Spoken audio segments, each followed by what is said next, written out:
Hi, in this video I proudly show you my newest purchase for my 5 years old Sigland digital storage oscilloscope. This is an SLA 1016 16 channel MSO extension, so it is able to receive 16 digital channels, and if you connect it to the oscilloscope you can see together the digital signals and the analog signals as well.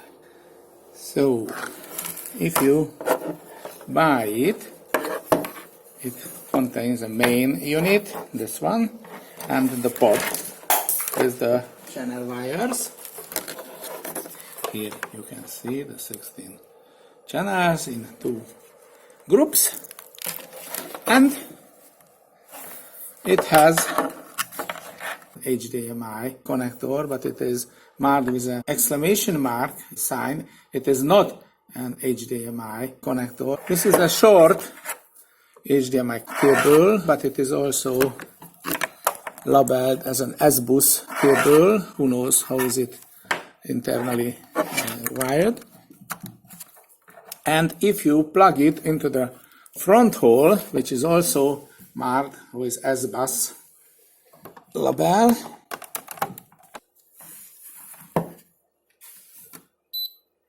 digital device is connected.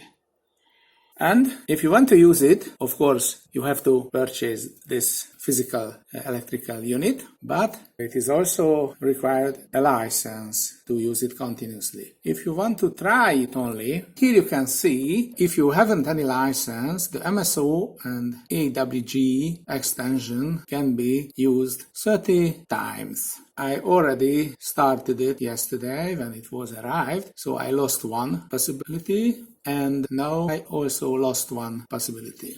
Of course, if you keep the oscilloscope continuously on using a big battery and an uninterruptible power source, in that case, if the power is lost from the mains, you can also keep the oscilloscope alive and you can use it lifetime long if you want. But maybe it is not the best solution if you see the power consumption of this oscilloscope. It is more than 31 watts, and if you multiply it with the 24 hours per day and all day in the year, maybe the license will be cheaper than the bill of the electricity. But I wanted to show you that this is a possibility.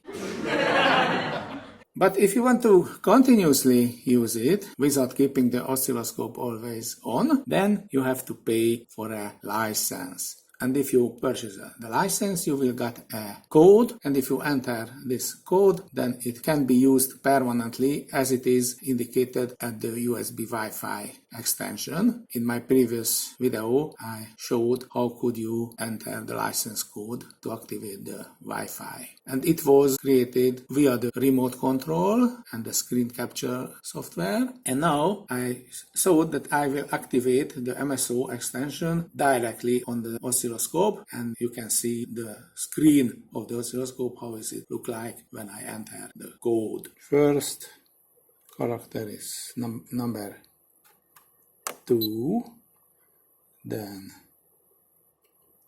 Z,